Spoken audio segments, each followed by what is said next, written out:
A question that I get asked a lot is, should fighters lift with gear when they're doing their strength training? And it sparks a ton of debate. Should we use belts? Should we use straps? Should we use chalk? Yes and no. And there's a lot of confusion around the topics. So in today's video, I'm going to be talking about the gear that all fighters should be using in the weight room. Stay tuned.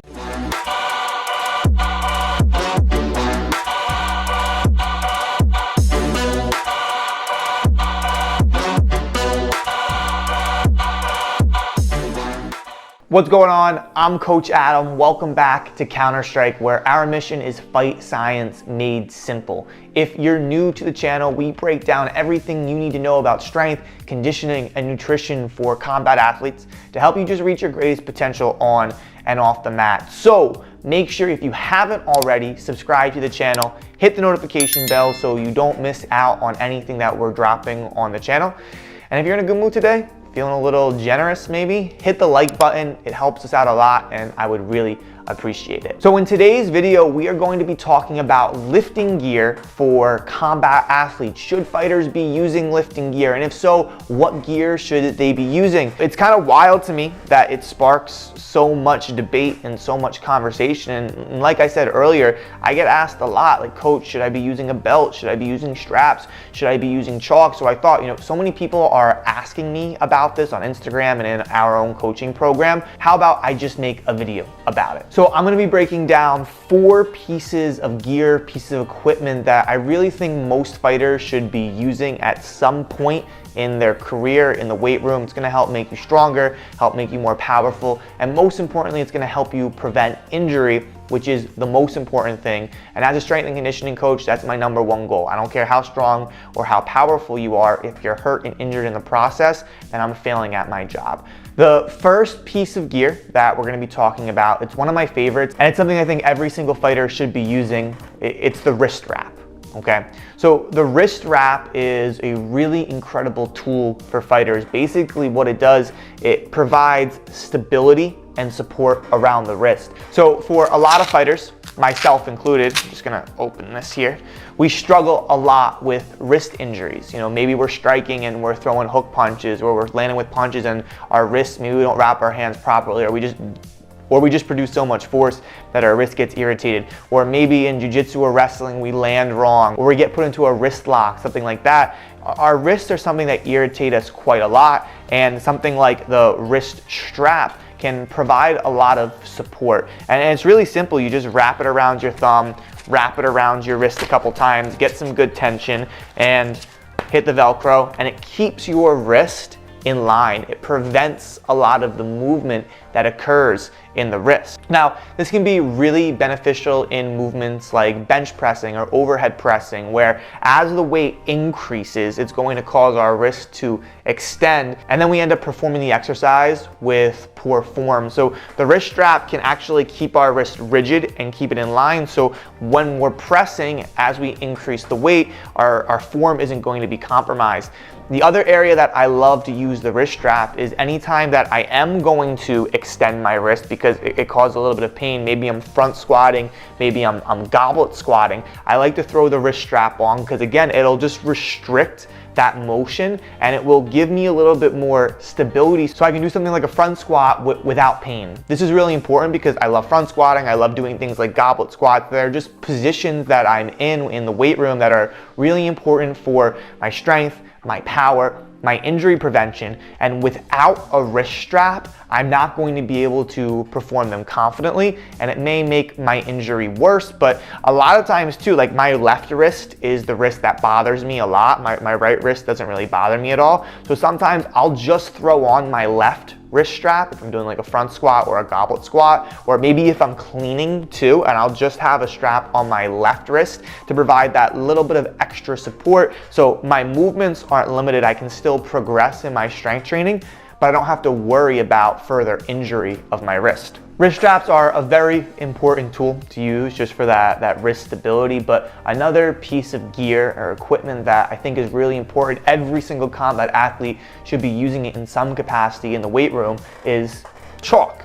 okay? So what does chalk do? Chalk, basically, we put it on our hands and it absorbs any moisture on our hands. It increases the friction between our hands and the bar. And so why is this important?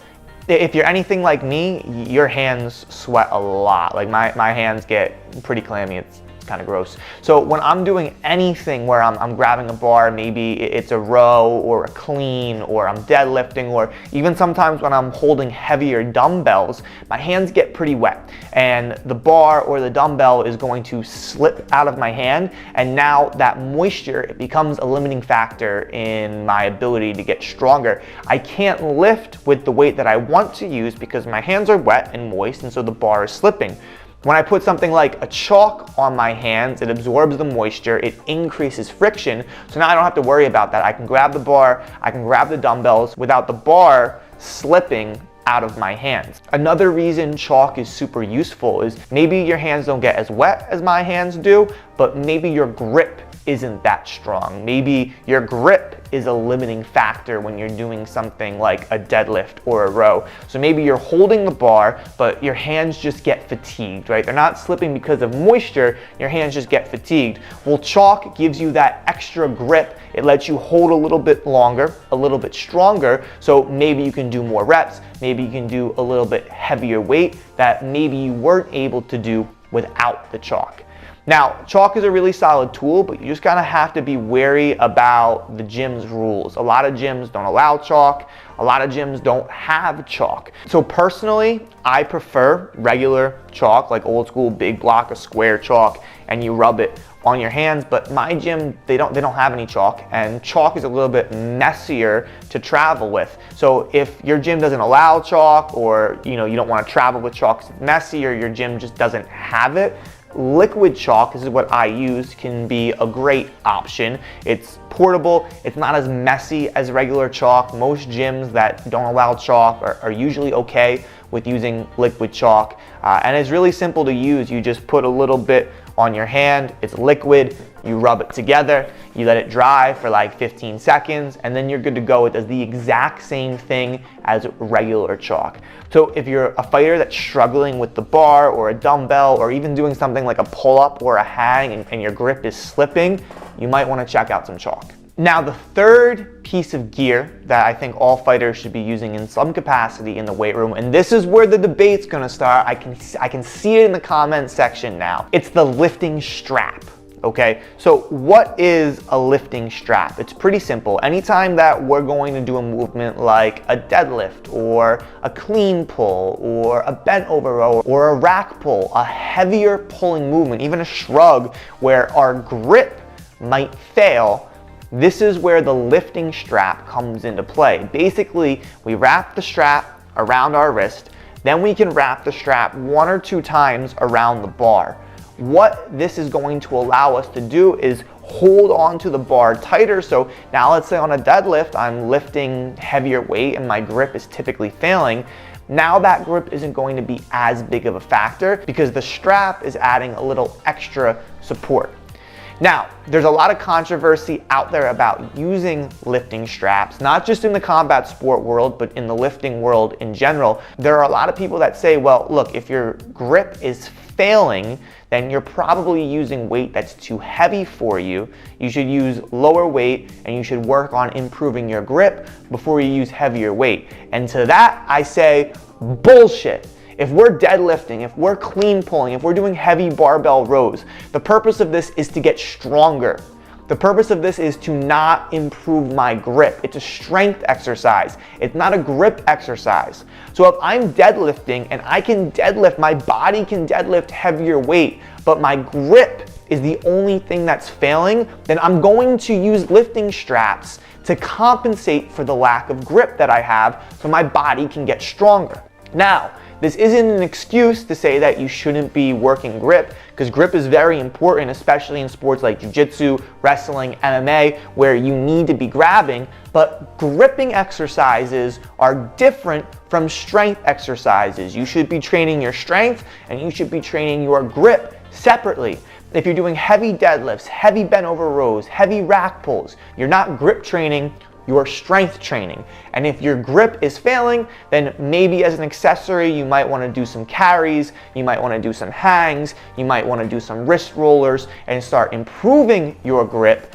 But if you know that you can lift heavier weight and your grip is preventing you from lifting that heavier weight, then pick up a pair of lifting straps, throw them on your wrists, put your ego aside, and start pulling some heavy weight. And the final piece of gear that fighters should be using in the weight room, and this is another one that's going to spark a little bit of controversy, it's the weightlifting belt.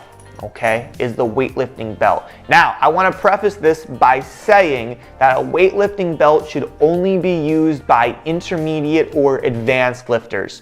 If you're new to lifting, if you're just squatting or deadlifting or benching for the first time, then you probably don't want to invest in a weightlifting belt just yet. But if you've been lifting for 2 years or more, then it might be worth looking into a weightlifting belt. Now, there's a large camp of coaches and athletes out there that don't believe athletes should use weightlifting belts for a few reasons. The first, they say, well, you're not going to wear a weightlifting belt in competition, so you shouldn't wear a weightlifting belt in the weight room.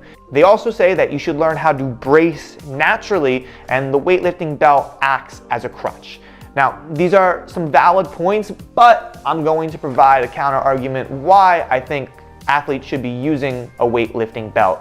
But first, what does a weightlifting belt do? Basically, we take the belt, we wrap it around our core area, so our abs and our lower back, and it provides some extra support and stability. So when I'm squatting or I'm doing some heavier movements, I can breathe and I can brace and I can push into the belt. It's actually going to push back, so it's going to give me some extra support. So maybe I can lift heavier weights using the belt that maybe I might not be able to lift without the belt.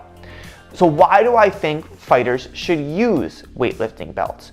There are really two reasons I think that we should be using them. The first is when we're lifting anything that's circa max. So this is near our max rep, like 90% or more of our max effort, 1 rep max. So let's take a squat, for example. Okay, let's say I'm gonna be lifting 90% of my 1 rep max on a squat.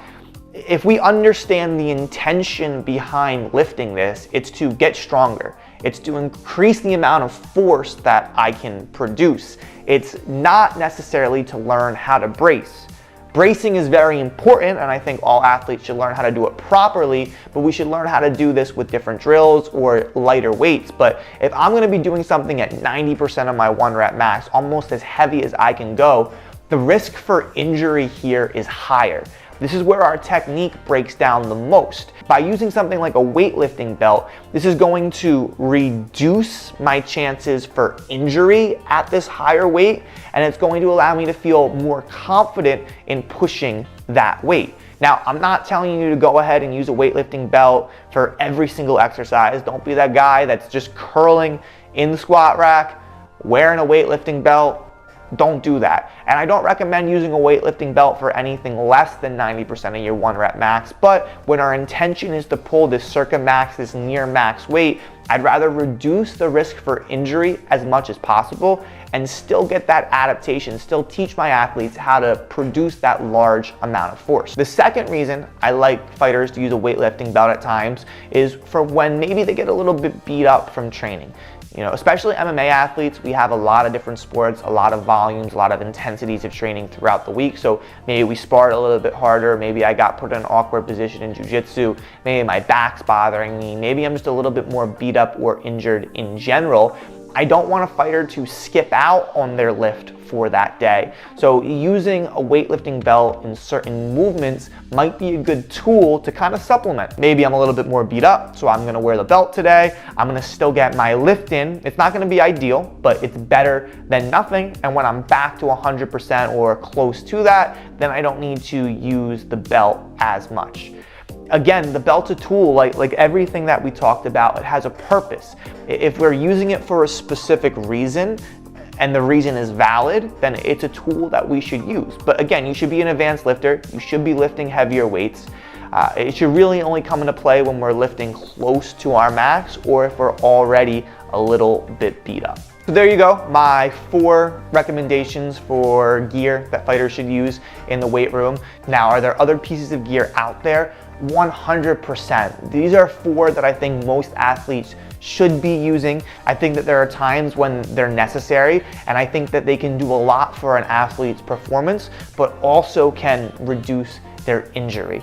I'm gonna include a link in the description where you can actually check out the specific pieces of gear that I use for myself and I use for my athletes that are on our Fight Team coaching program. Click on the link if you wanna check out some of that gear. And as always, if you have any questions, comments, anything, snide remarks, I don't care, throw it in the comments down below. I'd love to hear what your thoughts are on lifting gear for fighters, or just what questions you have about strength and conditioning in general.